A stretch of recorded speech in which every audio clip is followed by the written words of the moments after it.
Bonsoir et bienvenue dans Question d'actu. La Syrie réintègre finalement la Ligue arabe après plus d'une décennie d'exclusion suite à la tragédie que connaît ce pays depuis le déclenchement de ce qui avait été alors interprété comme le printemps arabe. Cette décision prise à l'unanimité dimanche dernier au Caire lors d'une réunion d'urgence des ministres des Affaires étrangères de la Ligue arabe est diversement appréciée à travers le monde.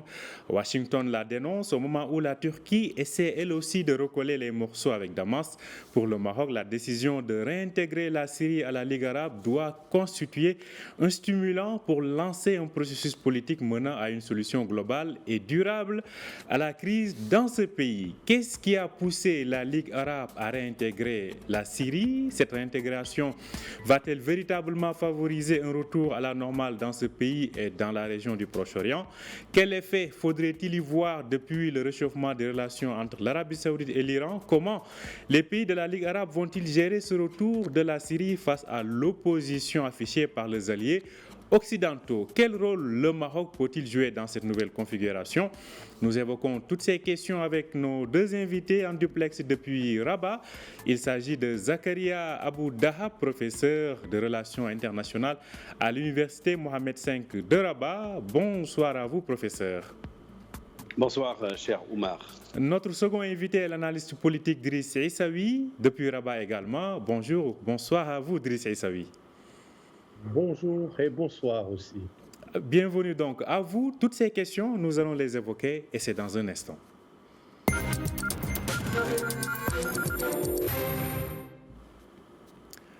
Alors, je le disais à l'instant, cette réintégration de la Syrie pose beaucoup de questions, des questions qu'on va éclairer au cours de cette émission. Tout d'abord avec vous, Zakaria Abou Dahab.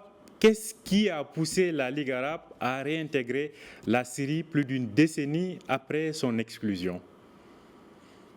Disons qu'il y a des facteurs conjugués qui ont précipité un retour inéluctable, puisque d'abord on peut dire que ça a duré longtemps. Je crois que ça a battu beaucoup de records. Ça rappelle en fait l'exclusion de l'Égypte après la conclusion des accords de Camp David en 1979 et son retour après les accords d'Oslo. Et voilà donc que la Syrie, le 16 novembre 2011, officiellement, a été suspendue de la Ligue arabe. Mais nous ne sommes plus en 2011. Vous savez, même cette idée de printemps arabe est devenue un peu douteuse.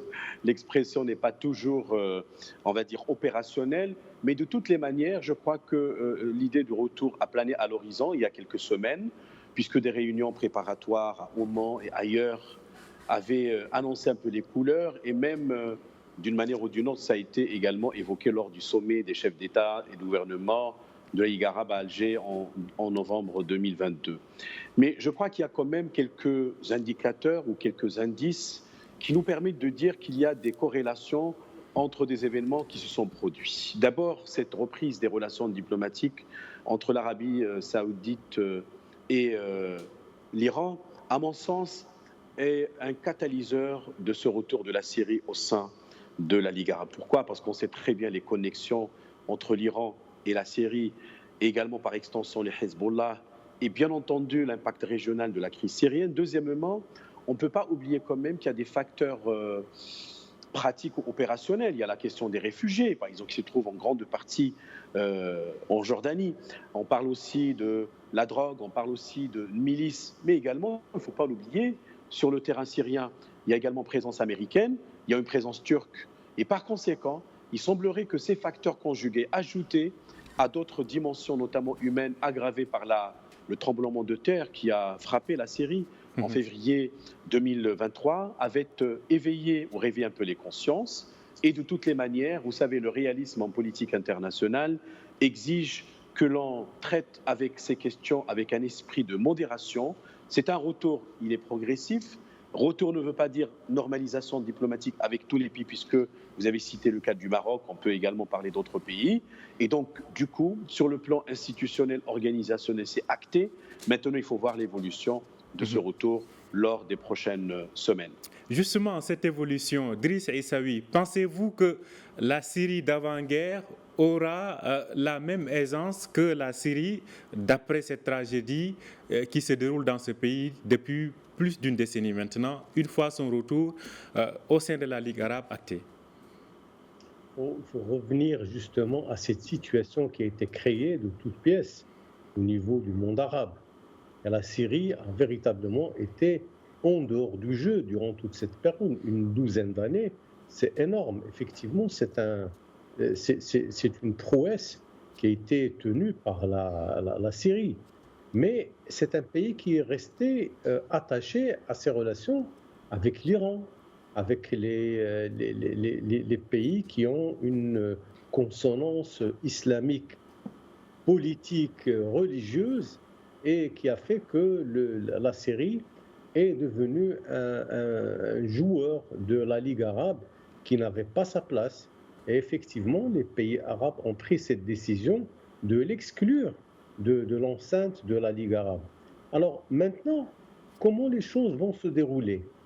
Il est vrai que la Syrie est un pays qui a toujours été un pays qui a une industrie de transformation extrêmement importante, mais malheureusement, avec la guerre, avec tout ce qui s'est passé sur le terrain de la Syrie, il y a eu une situation très compliquée où les Syriens sont devenus des personnes pratiquement inacceptables ni acceptées dans beaucoup de pays arabes. On les a vus dans des rues de Rabat, d'Algérie, etc., où ces personnes sont devenues des gens qui quémandent une aide de tous les jours.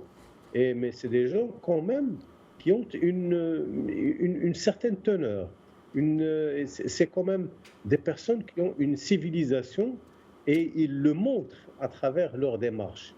Il est vrai aussi que certains Syriens, quand ils se sont déplacés par avion ou de manière classique, ce sont des gens qui ont essayé de s'installer dans des commerces, dans des business qui font en fait d'eux des acteurs économiques importants.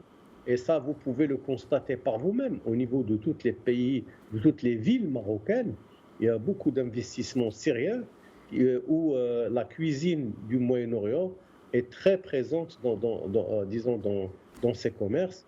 Et maintenant, qu'est-ce qui se passe? Ce qui se passe, c'est qu'il y a eu, comme vous l'avez dit, comme le professeur Abou Dahab vient de le dire, il y a la conjugaison d'un certain nombre de facteurs.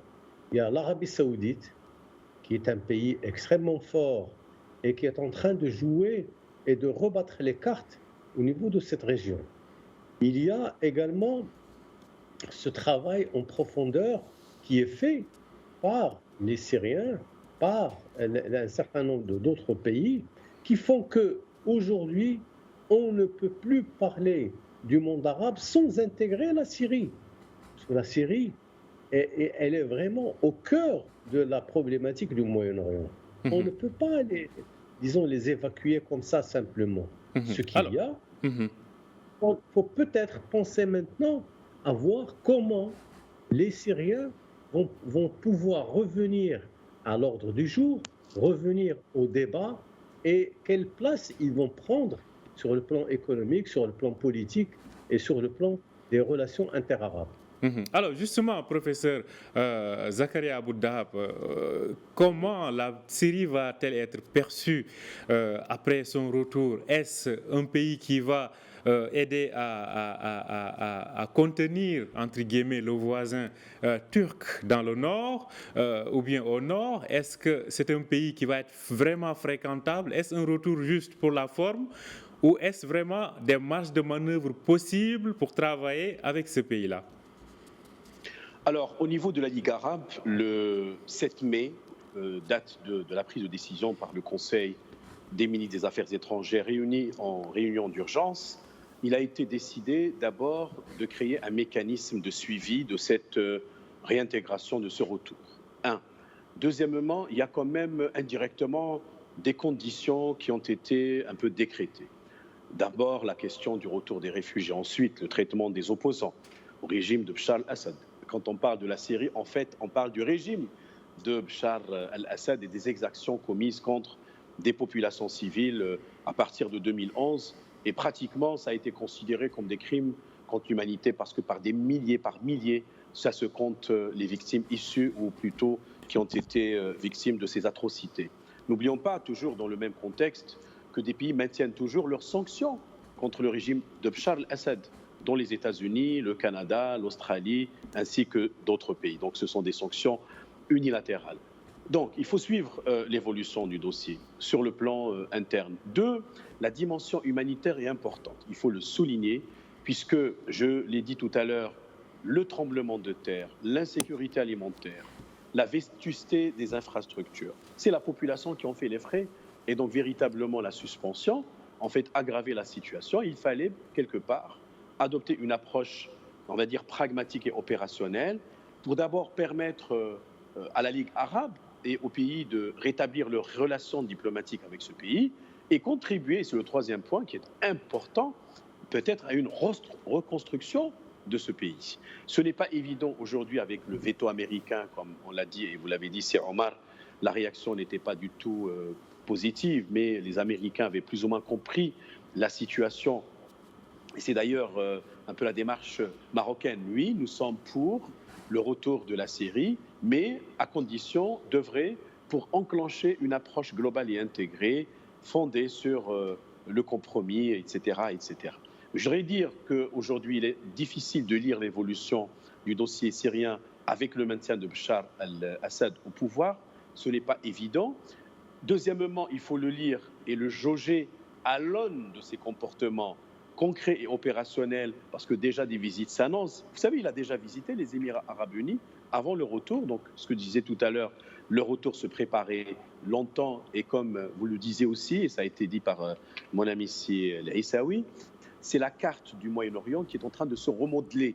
Et je n'exclus pas, évidemment, des surprises peut-être à venir, mais je voudrais quand même souligner que des pays étaient véritablement très motivés pour ce retour, ou par ce retour, dont la Jordanie, dont l'Irak, je parle des pays arabes. Je pense aussi que l'Algérie... Frontalier de la Syrie. Voilà, exactement. Et de toutes les manières, je crois que c'est un premier pas pour véritablement permettre d'abord la reconstruction de ce pays qui a été dévasté par des années de guerre civile, et en même temps le retour des réfugiés. Et puis par la suite, c'est le temps qui nous révélera si la Syrie allait ou pas respecter ses engagements. Alors, on reviendra tout à l'heure sur la réaction du Maroc qui, je le rappelle, a voté en tout cas ce retour de la Syrie au sein de la Ligue arabe. On y reviendra tout à l'heure. Mais Driss Essaoui, j'aimerais savoir avec vous, qu'est-ce que ce retour va-t-il apporter à la Ligue arabe en tant qu'entité regroupant les pays arabes? On ne peut pas parler de communauté arabe, de Ligue arabe, sans, bien entendu, revenir à la question de la Syrie. Aujourd'hui, il y a un certain nombre de problèmes posés sur la table qu'il faudra résoudre. Il y a des réfugiés politiques, il y a des personnes qui ont été interdites du territoire, il y a aussi le fait que le régime syrien est un régime qui exclut pratiquement beaucoup de personnalités qui ne peuvent plus être acceptées au sein de la Syrie. Alors, mais il y a quand même une bonne partie de la population qui est restée sur place. Et je voudrais juste rappeler une chose, c'est que les Syriens, ce sont des entrepreneurs, c'est des investisseurs. Ce ne sont pas de simples soldats ou des gens qui sont affiliés à des groupuscules armés. Non, ce sont des citoyens, ce sont des gens qui ont une civilisation, ils ont une façon de faire. Ils ont plusieurs façons de faire et c'est des gens qui ont été très présents dans les pays arabes. Dans le cadre de la coopération pendant des années, ils ont donné des cadres, des économistes, des ingénieurs, etc., qui ont vécu dans beaucoup de pays arabes. Aujourd'hui, la situation est différente. Ce qu'il y a de différent, c'est qu'aujourd'hui, l'Arabie saoudite est en train de jouer un autre jeu et de faire éclater un peu le groupe arabe qui était... Je voudrais juste annoncer une chose, vous rappeler une chose, c'est que la Syrie est très protégée par les Russes. Et ils sont très présents. Ils sont très protégés par les Iraniens, qui leur fournissent des armes, qui leur fournissent des stratégies, qui leur fournissent même un soutien permanent pour le maintien de Bachar al-Assad au pouvoir. Alors, comment les choses vont se dérouler? Quelles sont les discussions, les débats? Il est vrai que la réaction des responsables marocains officiellement a été une réaction très positive. Le ministre marocain des Affaires étrangères a fait un discours sur place où il a dit nous sommes contents, il a exprimé disons, l'acceptation et surtout il a apprécié ce retour de la Syrie au sein de la famille arabe. Maintenant, ça va demander plusieurs années. Plusieurs années d'abord pour réintégrer la Syrie au rang arabe, pour refaire les relations qui étaient très denses avec un certain nombre de pays arabes pour pouvoir travailler ensemble. Il y a également de grandes difficultés pour faire en sorte que la Syrie soit véritablement cet agent de la paix, cet agent de construction de la paix dans une région extrêmement difficile. Il ne faut pas oublier que la Syrie, c'est quand même un pays, disons, qui a des frontières avec le Liban, et c'est des problématiques à ne pas en finir avec le Liban. Il y a aussi le fait qu'il soit très proche d'Israël. Et Israël, comment ils vont regarder ce retour de la Syrie au sein de la famille arabe? Et ça, en fait, c'est des choses compliquées, mais je pense que les diplomates arabes ont déjà discuté toutes ces problématiques-là. Ils ont préparé un certain nombre de conditions de faisabilité de ce retour, et je pense qu'il y a des idées, elles ne sont pas encore annoncées tout de suite, mais je pense qu'il y a des idées pour réintégrer la Syrie dans les rangs arabes. En tout cas, vous le soulignez tout à l'heure, donc le Maroc plaide, en tout cas appelé à ce que ce retour soit une solution globale et durable pour trouver donc un processus politique qui permette de solutionner la crise syrienne. Alors, professeur Zakaria Abou Dahab, justement, en quoi ce retour va faciliter la réconciliation intersyrienne? Ce n'est pas évident, il faut le dire, parce qu'il faut quand même retenir cette réaction un peu tiède, timorée du régime politique syrien. Après ce retour, c'était en demi-teinte, vous voyez, donc comme disait Aboul Reit, le secrétaire général de la Ligue arabe, à partir de cette décision, en fait, il n'y a ni vainqueur ni vaincu, vous voyez. Donc c'est une sorte de modus vivendi ou de modus operandi. Je ne sais pas exactement ce qui se trame dans la tête des dirigeants syriens, mais parce que d'abord pour, vous l'avez dit, recomposer et rebâtir ce qui a été détruit, ça demande des années, et surtout la position de Bachar al-Assad par rapport aux opposants qui se trouvent ailleurs, en dehors de la Syrie. Quid encore, peut-être, si on parle de prisonniers politiques, de personnes disparues, etc. C'est à peine maintenant la boîte de Pandore allait s'ouvrir, vous voyez, et cela demande beaucoup de courage politique et beaucoup d'engagement. Quid encore de la relation que ce régime aura avec les puissances occidentales, je l'ai dit tout à l'heure, qui maintiennent encore des sanctions et qui considèrent que le régime de Bachar, ou du moins Bachar, devait être jugé en raison de ces crimes qu'il aurait perpétrés contre les populations. Voilà, j'utilise quand même le conditionnel. Troisièmement, alors maintenant, il faut revenir à la charte fondatrice de la Ligue arabe de 1945 qui parle de la non-ingérence, du consensus arabe, l'unanimité, respecter l'intégrité territoriale des uns et des autres. Et vous avez parlé peut-être, Sir Omar, du rôle du Maroc. Le Maroc, vous savez, ça a été rappelé dans les propos de M. Bourita le dimanche dernier, avait même contribué en 1973 à la guerre d'octobre.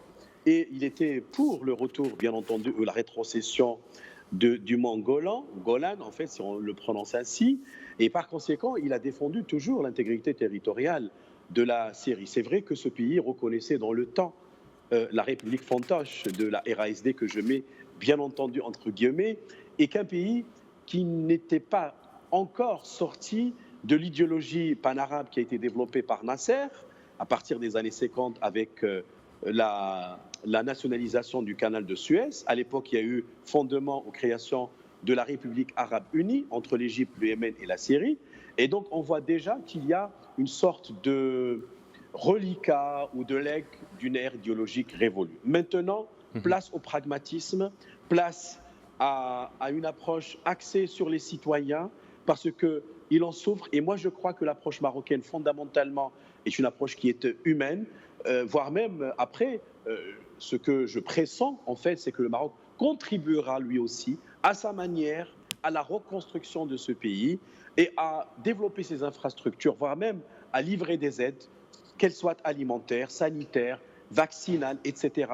C'est cela la diplomatie marocaine, ce qui la caractérise. Et de toutes les manières, ce retour, à mon sens, est la porte d'entrée pour aller vers les questions plus substantielles. Alors, vous parliez de pragmatisme. Driss Essaoui, est-ce que ce pragmatisme pourra conduire prochainement à un rétablissement des relations entre le Maroc et la Syrie? Parce que, je le rappelle, le Maroc fait partie des tout premiers pays qui avaient rompu les relations diplomatiques à l'éclatement et à la répression donc, contre les manifestants à l'époque en Syrie. Est-ce que, avec ce retour à la normale et tout ce qui a été rappelé par le ministre marocain des Affaires étrangères et évoqué par le professeur Zakaria Abou Dahab, est-ce qu'on peut espérer s'acheminer rapidement vers un rétablissement des relations entre les deux pays? D'après ce qu'on peut juger maintenant, et la diplomatie marocaine, le chef de la diplomatie, a dit des mots très conciliants. Il a dit des choses enveloppantes, des choses qui engagent justement le Maroc sur cette voie de la réconciliation. Je pense que quelque part, il y aura un moyen. Parce qu'en fait, la Syrie est un pays qui a été complètement détruit. Il suffit de regarder les images qui sont diffusées ici et là pour voir que la plupart des rues, la plupart des sites industriels et civils ont été détruits lors des cabales qui ont été menées là-bas. Je pense que le Maroc ira dans le sens d'une amélioration de cette relation, mais de manière très progressive. On ne va pas parler d'un déferlement de hordes de Marocains, d'investisseurs marocains qui vont aller là-bas en Syrie pour pouvoir reprendre le business, mais il faudra compter quelques années pour essayer. D'abord, sur le plan humain, il faut faciliter le transit des gens. Il faut que les gens qui sont établis au Maroc ou ceux qui voulaient s'établir ici peuvent le faire avec beaucoup d'assurance. Et je pense que ça a été fait pour les Syriens qui sont venus et qui ont été établis ici. Professeur Abou Dahab, on parlait justement de ces relations entre le Maroc et la Syrie. Vous évoquiez tout à l'heure cette probabilité même que le Maroc participe à la réconciliation, non seulement au processus politique, aide à un processus politique, mais aussi à la reconstruction en Syrie. Au-delà de ces aspects, il y a aussi la gestion de la question migratoire. Vous l'avez dit, et Driss Essaoui aussi l'a évoqué. Aujourd'hui, on retrouve une population syrienne, des citoyens syriens éparpillés dans pas mal de pays, dont le Maroc. Comment parvenir aussi à résoudre cette question-là? Le premier point, c'est d'abord la progressivité et c'est l'incrémentalisme, comme on le dit en politique publique. Il faut donc tourner la page et introduire une dose de réalisme. D'abord, la décision de retour est une décision souveraine, en fait, prise à l'unanimité, il faut le dire. Et donc, le Maroc a pris le train en marche. Il a dit, tiens, il faut aller de l'avant. Et logiquement, inéluctablement, ça devrait s'accompagner, tôt ou tard, du rétablissement des relations diplomatiques entre les deux pays. Mais le retrait de l'ambassadeur marocain de Syrie en 2011 a été dicté par une conjoncture maussade et le déclenchement, on va dire, des hostilités. Et plusieurs pays arabes l'ont fait. Donc le Maroc a fait de même. Ça, d'une part. Donc peut-être il faut du temps, ce qui se discute aujourd'hui, sans doute au niveau de notre ministère des Affaires étrangères et bien entendu avec le soutien de Sa Majesté le Roi. Deuxièmement, il y a ce côté, comme vous l'avez dit, humain, humanitaire, présence d'immigrants qui se sont trouvés par défaut perdus au sein du Maroc, mais d'autres, Driss l'a dit, qui sont des besogneux et qui savent travaillé d'ailleurs la shawarma made in Syria est connue au Maroc. Donc ce sont des gens qui sont très intelligents. Et vous savez, les compétences syriennes, en général, sont demandées ailleurs, notamment en Allemagne. Souvenons-nous ce qui s'est passé en 2015 avec cette déferlante qui est partie de Syrie et qui a emprunté des itinéraires en passant par la Turquie, d'autres pays pour arriver en Allemagne. Beaucoup de jeunes à l'époque ont été rapidement intégrés comme des compétences qui sont devenues par la suite des médecins, des ingénieurs. Ils ont une facilité d'adaptation. Mais maintenant, la question des routes migratoires, c'est vrai, sur le plan géopolitique, on parle de la Méditerranée occidentale, on parle de la Méditerranée orientale, on parle de beaucoup. Le Maroc a été derrière en grande partie. D'ailleurs, il a abrité la conférence qui a donné lieu au pacte de Marrakech sur l'immigration régulière ordonnée. Il est très impliqué dans sa collaboration avec l'Union européenne en matière de régulation des flux migratoires, mais les migrations dites irrégulières. On a chez nous à Rabat l'Observatoire sur l'immigration. Sa Majesté a le statut de leader de la migration attribuée par l'Union africaine, etc. Et je crois que c'est un élément très important aujourd'hui qui devrait être considéré ou intégré dans l'approche diplomatique marocaine par rapport à la normalisation avec la Syrie. Donc les questions migratoires seront présentes, bien entendu. Alors, j'espère que Driss Issaoui, il nous entendait très bien. J'espère que nous aurons toujours le plaisir de bien l'entendre. On sent quand même, depuis l'annonce de ce retour de la Syrie à la Ligue arabe, certains pays se précipiter pour appeler pour faire part en tout cas de leur volonté et de leur disposition à travailler avec la Syrie. Selon vous, quelle devrait être l'approche la plus sage qui caractérise habituellement la diplomatie marocaine? D'abord, la progressivité, il faut le dire. Dans ce genre de situation, on ne peut pas décréter une chose aujourd'hui et dire est-ce qu'elle va être appliquée ou non, est-ce qu'elle est applicable. D'abord, il faut s'installer dans la durée. Il faut dire que c'est un pays qui a des difficultés aujourd'hui, qui a eu une place au sein du monde arabe, ouais, il l'a perdu. Et je pense que les militaires et les responsables syriens ont contribué justement à noircir cette image de la Syrie. Je pense qu'il y a un travail à faire de leur part sur ce que devrait être la Syrie.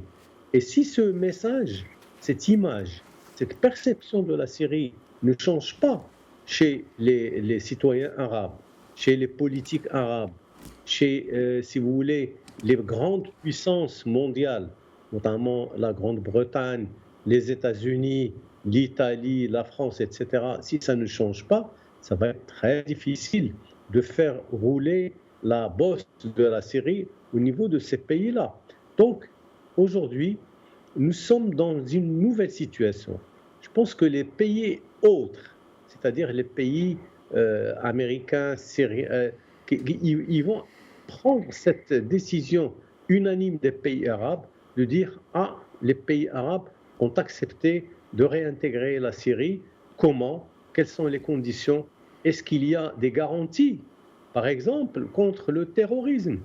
Est-ce qu'on est sûr que demain, les responsables syriens vont s'engager à lutter contre toute forme de terrorisme? Et il y a également le fait que c'est un pays qui est toujours soutenu par l'Iran. Ne l'oublions pas, par les Russes. C'est très important. Les Turcs sont en train de se tâtonner. Pourquoi? Parce qu'on est en train de former un nouveau groupe de pression où il y a le Brésil, il y a l'Inde, il y a la Chine, il y a la Russie, etc. Mais ça, c'est un nouveau monde, comme si c'était des Nations Unies autres qui sont en train d'être créées avec un certain nombre de situations. L'Arabie saoudite joue un rôle actif dans cette recomposition. Qu'est-ce qu'elle veut faire? Ça, on ne peut pas y répondre à leur place. Mais il est certain que les responsables saoudiens ont joué un rôle important. Ils ont appuyé sur tous leurs amis, leurs proches au niveau du monde arabe pour justement accepter la réintégration de la Syrie au sein du monde arabe. Alors, professeur Abou Dahab, tout à l'heure, on a parlé de la question migratoire dans le sens retour des Syriens éparpillés partout dans le monde. On a cité le cas du Maroc. Mais comment gérer aussi l'autre dossier? C'est le retour des combattants étrangers en Syrie. Je fais référence notamment à ceux qui étaient partis s'incorporer dans les groupes qui pullulent en Syrie. Ce dossier-là, aujourd'hui, avec peut-être ce retour, et cette normalisation attendue avec plusieurs pays, pensez-vous que cette question pourra enfin être épuisée? Espérons-le. Le Maroc en sait beaucoup. Et d'ailleurs, on le sait, beaucoup de combattants, que ce soit qui sont partis du Maroc ou d'autres pays, se sont implantés à l'époque de l'apparition de ISIS ou Daesh, l'État islamique en Irak et en Syrie. Et que donc le Maroc, dans sa conception, il faut plutôt engager une approche dite préventive, parce que la sécurité du territoire aujourd'hui n'est pas seulement une question qui devrait se faire selon une logique territoriale ou territorialisée. Il faut plutôt aller à la source du mal pour le combattre là-bas. Et ce sont les questions certainement opérationnelles qui vont être discutées plus tard, une fois d'ailleurs que les relations diplomatiques entre le Maroc et la Syrie auront été rétablies. Cela est le premier point. Deuxièmement, le Maroc est très engagé de façon active, bien entendu, au niveau de la coalition mondiale contre Daesh, qui a été créée sur initiative américaine en 2014. Et on s'en souvient, en mai 2022, à Marrakech, il y a eu cette grande réunion qui a réuni presque 80 États ainsi que d'autres organisations internationales gouvernementales pour précisément contribuer d'abord au démantèlement du réseau terroriste qui s'appelle Daesh et qui s'est métamorphosé. Au niveau du Sahel, on le sait, il y a également des terreaux d'implantation, des fiefs, comme l'État islamique au Grand Sahara, des survivances d'AQMI, etc. Donc nous sommes concernés, bien entendu, et cela va être discuté au niveau de la Ligue arabe et ailleurs. N'oublions pas que les Nations unies, si ma mémoire est bonne, en fait c'est la résolution, je crois, 2254, qui a été adoptée précisément au... Alors, il me semble qu'on a quelques soucis techniques avec professeur Abou Dahab, mais on reviendra avec lui tout à l'heure. Je me tourne vers Driss Issaoui. Driss Issaoui, est-ce que cette question aujourd'hui, on a parlé de la réaction de la communauté internationale ou d'une partie de la communauté internationale, les États-Unis notamment, qui dénoncent ouvertement ce rapprochement. Pensez-vous que cette position anti-Damas pourra tenir dans le long terme de la part de ces pays? Je pense, en fait, ça fait partie de l'ADN de ces pays. Ils ne vont pas accepter facilement le fait que la Syrie devienne un pays fréquentable du jour au lendemain. Ça va être compliqué. Ce que je vous ai dit tout à l'heure, il faut de la progressivité dans l'acceptation des choses. Effectivement, les Marocains, les Égyptiens, les Saoudiens, surtout les Saoudiens, qui doivent faire un travail de coulisses avec un certain nombre de pays arabes, je pense que ça va demander du temps, des efforts pour convaincre tous les partenaires à cette opération, et particulièrement, on vient de parler ici des États-Unis et de tous ceux qui combattent le terrorisme. Je pense que ça va être un peu compliqué à faire passer. C'est une pilule assez grosse pour pouvoir l'insérer de manière aussi forte. Je pense qu'il y a quelque chose qui se prépare ou déjà qui est préparé et qui va permettre justement d'aller au-delà de ce qui existait jusqu'à aujourd'hui. Mais ce sont des sujets qui sont restés, qui sont là sur la table. On ne peut pas le nier. Ce sont des problèmes qui vont rester sur la table et on va voir comment tous ces pays-là vont pouvoir gérer cette situation. Ce n'est pas facile. Je vous le dis, ce n'est pas quelque chose de facile. Réintégrer la Syrie est un acte extrêmement important qui est pris parce qu'en fait, à un moment donné, au niveau des pays arabes, même quand ils étaient réunis à Alger, ils ont dit « Ah, il faut réintégrer la Syrie ». Mais on ne peut pas le faire comme ça du jour au lendemain.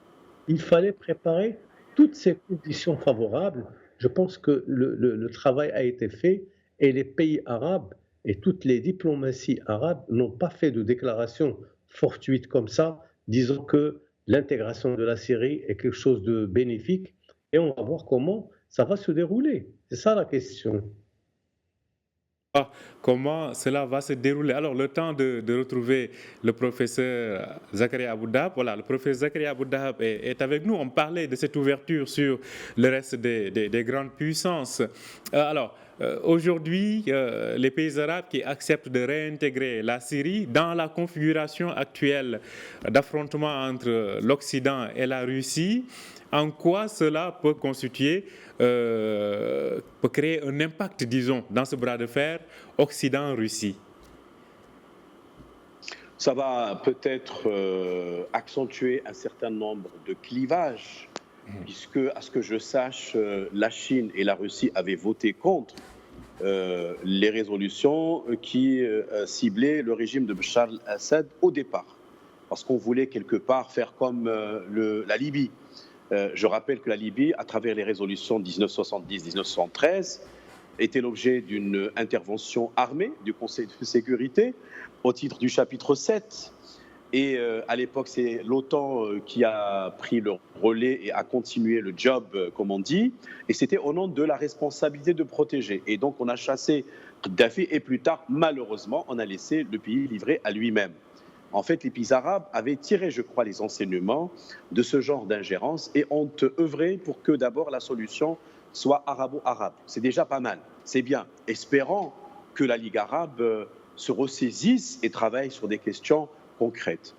Deuxièmement, aujourd'hui, quelle est la position de la Russie par rapport à ce retour? Quelle est la position de la Chine et d'autres pays? La Chine va certainement être d'avis par rapport à ce point-là, puisque elle a servi de médiateur quant au rétablissement des relations diplomatiques entre l'Iran et l'Arabie saoudite. Et je louche vers le Yémen, parce que je considère que pour l'Arabie saoudite, c'est créer une sorte de cercle d'apaisement et d'atténuation de la menace et des connexions entre le régime de Damas avec le Hezbollah, le Liban, est véritablement une priorité aussi stratégique pour l'Arabie saoudite. Il ne faut pas l'oublier, et ainsi de suite. Si je prends la Russie, certainement, elle va être satisfaite.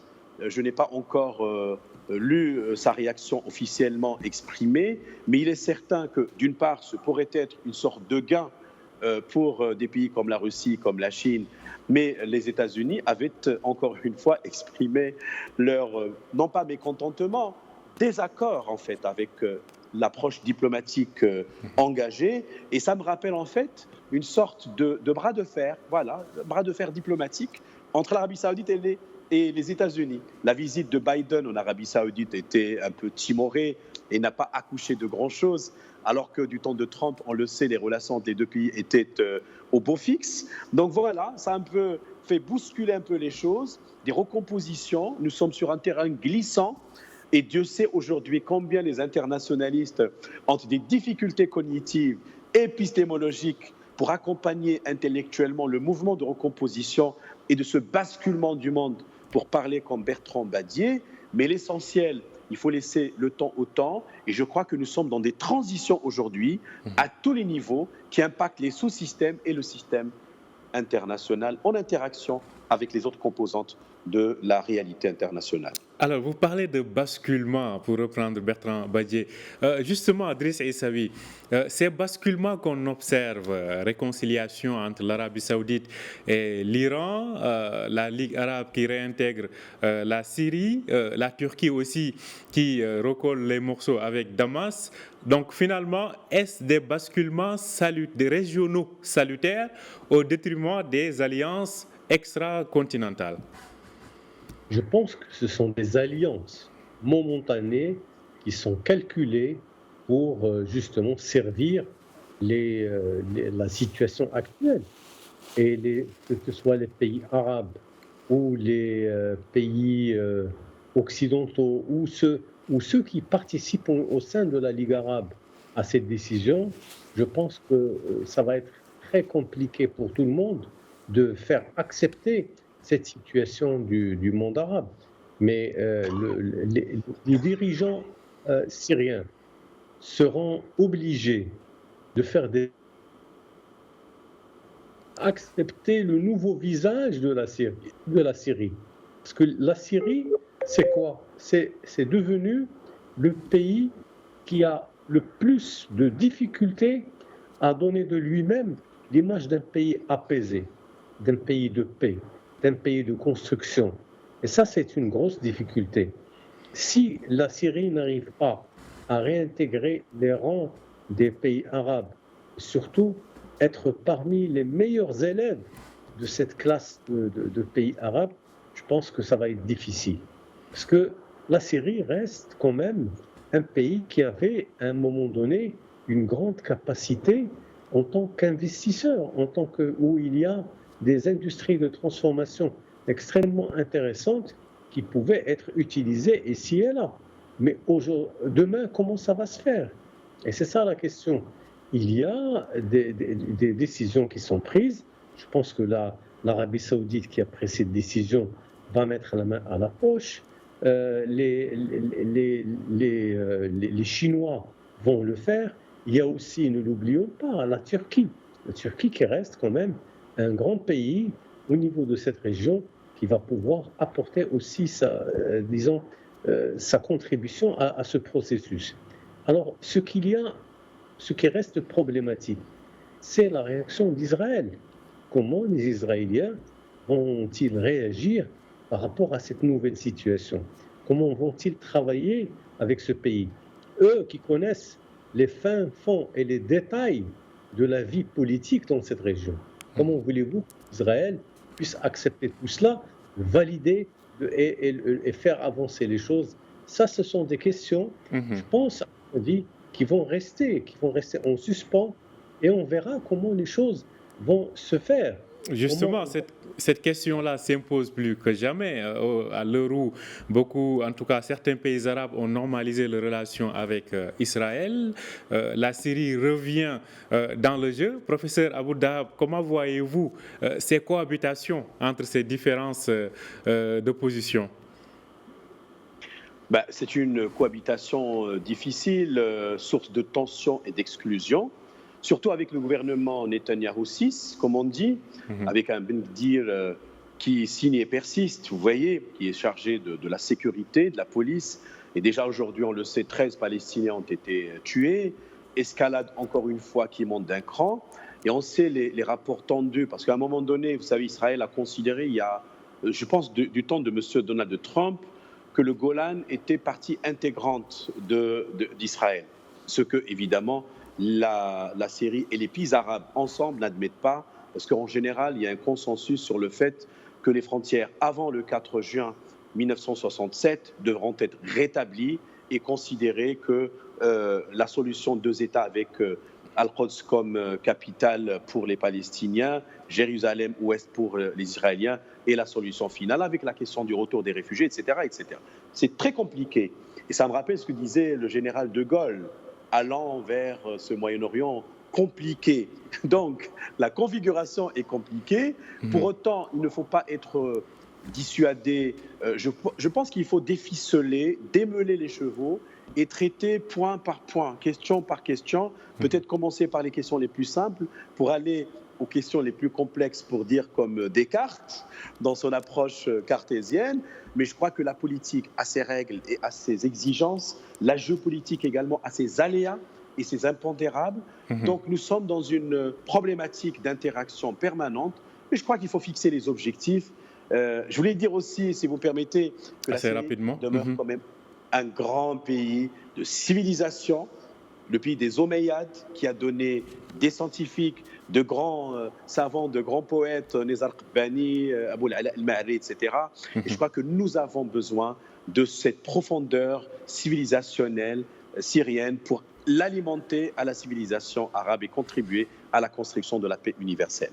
Merci à vous, professeur. Une dernière question à Driss Aissaoui, assez rapidement. Juste rappeler que Damas, en parlant de civilisation, est la ville la plus anciennement et continuellement habitée jusqu'à nos jours. Alors, professeur, on parle d'un monde, Driss Aissaoui, on parle d'un monde, en tout cas, où il y a le tumulte presque instable. En 2 mots, pensez-vous que tout ceci concourt à un monde plus pacifié? je ne pense pas que ça puisse résoudre la problématique globale du monde et nous donner un monde plus pacifique. Ça va être un plus au niveau de la stratégie arabe et on va pouvoir oublier quelque peu la question, la problématique syrienne pour pouvoir avancer sur les relations monde arabe, Israël et États-Unis. Ce sont des équilibres qui sont recherchés. Je pense qu'ils trouveront les moyens pour parler un langage acceptable de tous.